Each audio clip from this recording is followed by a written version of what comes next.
You're here because, well, you want to learn effectively and you want to learn now. We totally get it. Yeah, time is precious. Exactly.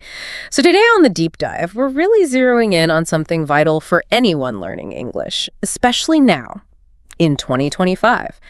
Building the best daily routines.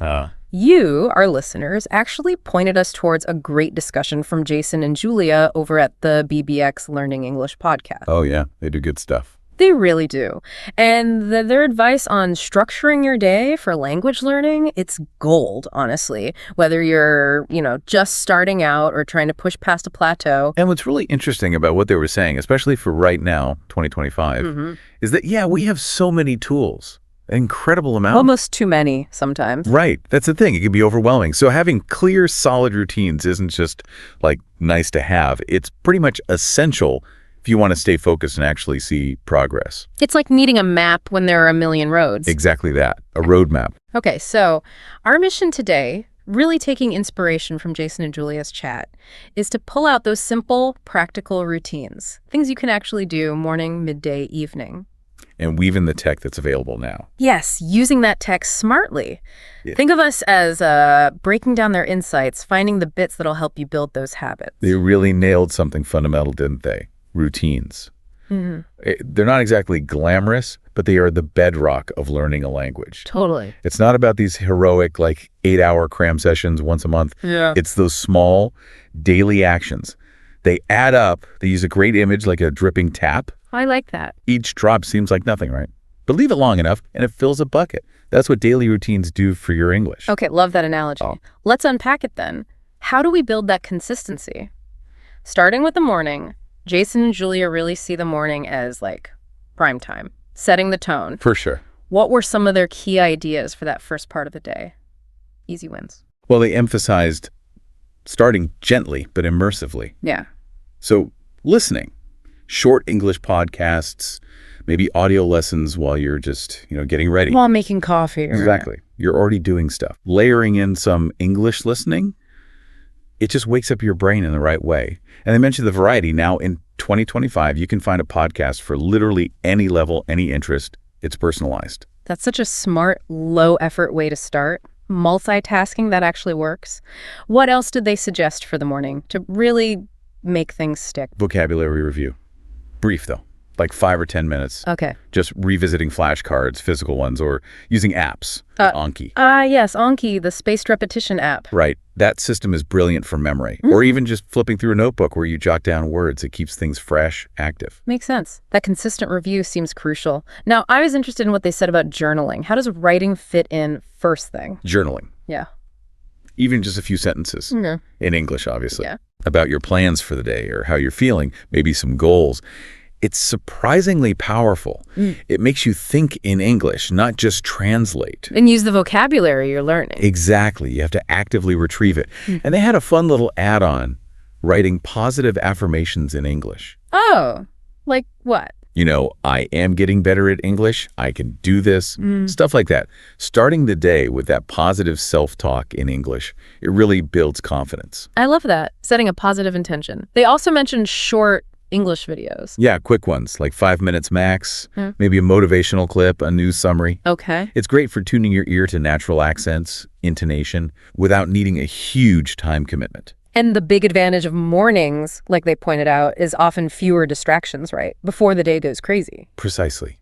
So even if you just pick 1 or 2 things to start. Like the podcast during breakfast, maybe a few flashcards after. Yeah. That feels doable, doesn't it? They really stressed starting manageably. Focus on the quality of that short time.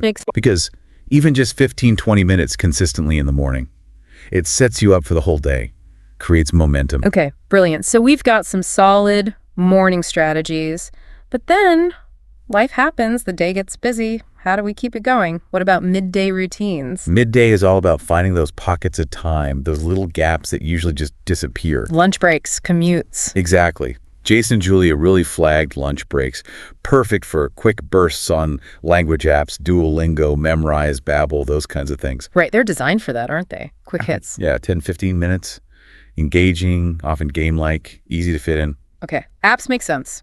What else can we do midday besides staring at a screen? We'll keep the listening going. Podcasts again or audiobooks.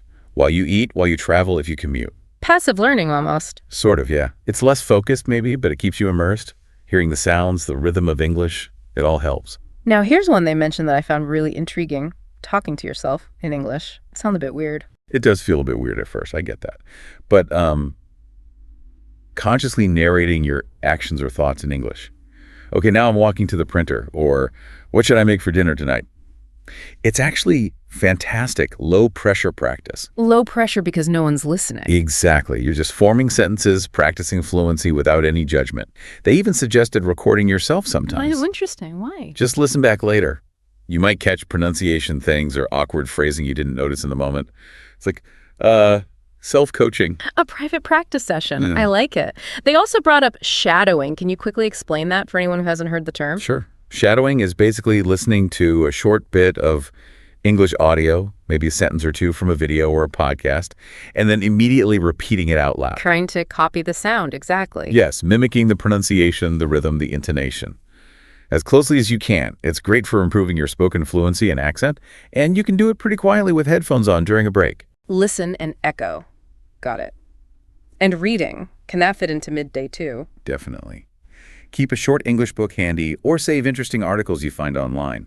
Even just 10 minutes of reading during a coffee break exposes you to new words, different ways of structuring sentences. Every little bit counts, right? That seems to be the theme. Absolutely. And with tech in 2025, I bet there are some specific midday tech boosts. Oh, yeah. Jason and Julia mentioned AI chatbots becoming much better. You can have quick text conversations with them, practice phrasing things, ask grammar questions. Like a pocket tutor. Kind of. Always available. And interactive quizzes online or in apps are good for a quick knowledge check, too. So midday is really about being flexible, using those shorter slots, finding ways to weave English in. Precisely. It's about maintaining that contact with the language. Consistency, even in small doses, keeps the momentum going. Okay, makes sense. Let's move to the evening then. The day's winding down. How can we use this time for English without it feeling like, more homework? Yeah, evenings should feel a bit lighter. It's a good time for reflection and gentle reinforcement. Jason and Julia suggested starting with a quick review. Of the day's learning. Yeah, just 5, maybe 10 minutes. Look back at any new words or grammar points you picked up. Quick glance at your notes. Flip through those flashcards again. It helps move it into long-term memory. Like a little recap for your brain. Exactly. Yeah. And they mentioned journaling again, but with a slightly different focus for the evening. How so? Instead of planning, you're reflecting. Try to use some of the new words or phrases you learned that day to describe what happened. Today, I learned the phrase, get the hang of it, and I tried to use it when, Actively applying it. Yes. And they offered a cool alternative if you don't feel like writing. Record a voice note. Just talk for a minute or two in English, summarizing your day. Oh, that's smart. Practice speaking and reflecting. Yeah. What about reading in the evening? Good idea when you're tired. They think so. About 15, 20 minutes, maybe before bed. But crucially, read something you enjoy. Not a textbook. Definitely not. A novel you're into, a blog you like, articles on a hobby. It improves your English, sure, but it's also relaxing. Helps you wind down. Learn and relax. Double win. And screen time. Lots of people watch TV or movies in the evening. Perfect opportunity. Watch shows, movies, YouTube in English. Jason and Julia suggested using English subtitles if you need them for comprehension. But the key is enjoyment. Absolutely. Pick something you genuinely want to watch. If it feels like a chore, you won't stick with it. Make it fun immersion. Right. They also mentioned planning for the next day in the evening. How does that work? Just spending a couple of minutes jotting down a small English goal for tomorrow. Like, okay, tomorrow I'll try shadowing for 5 minutes, or I'll learn 3 new food words. It just keeps you focused and intentional. Sets you up for success. And what about pure relaxation? Yeah, they even suggested using English for that. Guided meditations or breathing exercises. Lots of apps and videos offer these in English. It's calm listening practice. Interesting twist. So evening routines are about consolidating, light practice, enjoying the language, and prepping a little for tomorrow, all without adding stress. Exactly. Sustainable habits you can actually look forward to. Now, a big part of Jason and Julia's discussion, and something we touched on, is how much technology has changed things for learners in 2025. What specific tools did they really highlight? Well, top of the list was probably AI-powered language apps, things like Duolingo, Babbel, but also newer ones. They're much more personalized now. Adapting to your level. Yeah, adapting to your progress, your learning style. And a huge thing is the speech recognition, getting immediate feedback on your pronunciation. That's massive. Oh, definitely. That's always been a tricky part. What other tech stood out? AI chatbots. They've gotten seriously good. You can have pretty decent conversations, ask for corrections, get suggestions on how to say things more naturally. It's like having a tutor available 24/7. Wow. Always patient, always there. What about, like, more immersive stuff, VR? They mentioned that too. Virtual reality apps are emerging where you can practice in simulated environments. Like Ordering coffee in a virtual cafe or checking into a virtual hotel. It makes conversation practice feel much more real, less abstract. that sounds fun, actually. And of course, streaming. Netflix, YouTube. Huge resources, yeah. Watching shows and movies, first maybe with subtitles in your own language, then switch to English subtitles. And there are even browser extensions now Extensions for what? that work with Netflix, for example. They let you pause easily, look up words instantly, save vocabulary, things like that. Makes watching much more interactive for learning. Turning passive viewing active. Cool. Yeah. What about structured learning online? Platforms like Coursera, Udemy, even just YouTube channels dedicated to teaching English. Loads of courses, tutorials by native speakers, covering everything from grammar basics to, like, business English. Right, lots of options there. And podcasts, we mentioned them for routines, but they're a tech tool too. Absolutely. So portable. And the sheer variety now. Whatever your level, whatever you're interested in, news, stories, conversation practice, there's probably a podcast for it. What about the smart speakers many of us have? Alexa, Google Home. Yeah, they can be useful too. Ask them questions in English, get them to quiz you on vocabulary, set reminders for your study time. It's a way to bring English into your environment more. Making it ambient. And social media, can that help? For sure. Following English content creators on Instagram, TikTok, whatever, you pick up casual language, slang. Plus, joining online communities for learners. You can connect with others, find practice partners. Good point. And lastly, those AI translation apps, Google Translate and the like. They're incredibly accurate now. Yeah. Very helpful for understanding tricky bits of text or figuring out a specific phrase. But Jason and Julia added a note of caution. Don't rely on them too much. Exactly. Use them as a tool, a support. Don't let them replace the actual work of learning and engaging with the language yourself. They're a crutch, not a substitute for walking. Got it. So technology in 2025 is this amazing toolkit, but you have to use the tools wisely, integrate them into those consistent routines. That's the key. Find what works for you, your style, your goals, and use it consistently. Okay, but let's be real. Even with routines and tech, staying motivated is tough. Jason and Julia talked about common struggles. What was their advice for staying committed? Well, the big one. I don't have enough time. Always. Their advice. Start ridiculously small. Seriously, 10 minutes, one activity. Focus on making it a habit first, then maybe add more later. Yeah. It's about consistency, not duration, especially at the start. Quality over quantity. That's reassuring. What about feeling stuck because you can't practice speaking with anyone? Yeah, that's common if you're not in an English-speaking environment. They suggested several things we've touched on. Shadowing. Repeating what you hear? Right. Recording yourself and listening back. Using those AI chatbots for practice. And also looking into online language exchange platforms. Where you find someone learning your language. Exactly. You teach them, they help you with English. Win-win. Lots of options, even if you feel isolated. Okay, good. Another big frustration. Forgetting stuff you learn. Oh, yeah. The solution. Review, review, review. Back to the routines. Yep. Flashcards, looking over notes, maybe a quick self-quiz once a week.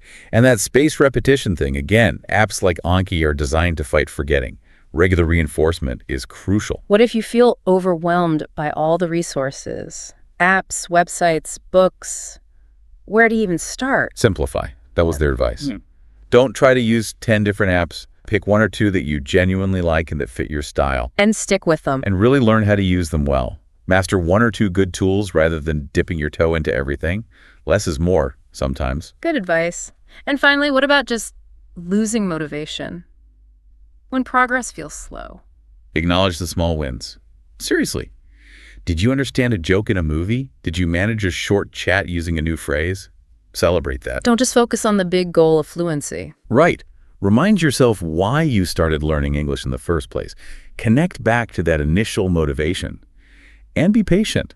It's a marathon, not a sprint. Those are all really practical, encouraging tips. It really drives home that consistency and keeping a positive outlook are just as important as the methods themselves. Absolutely. And like Jason and Julia kept saying, everyone's journey is different.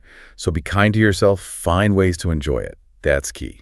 So wrapping this all up, the big takeaway from Jason and Julia seems to be that learning English well in 2025 isn't about frantic cramming. It's about building these consistent, manageable daily habits. Yeah, weaving it into your life morning, midday, evening. And using all this amazing technology smartly to support those routines. We've covered a lot of ground-specific activities, tech tools. And the core message really is consistency. Find joy where you can.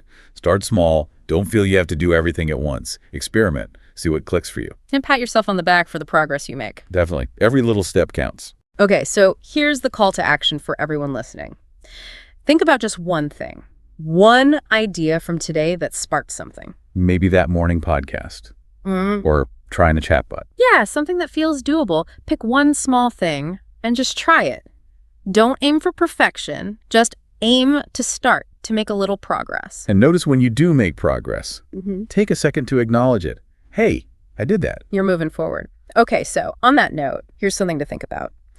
What is that one small, consistent habit you could realistically start today, right now, to begin building your English routine? Let's move from just listening to this to actually doing something. Great final thought. Thanks for taking this deep dive with us.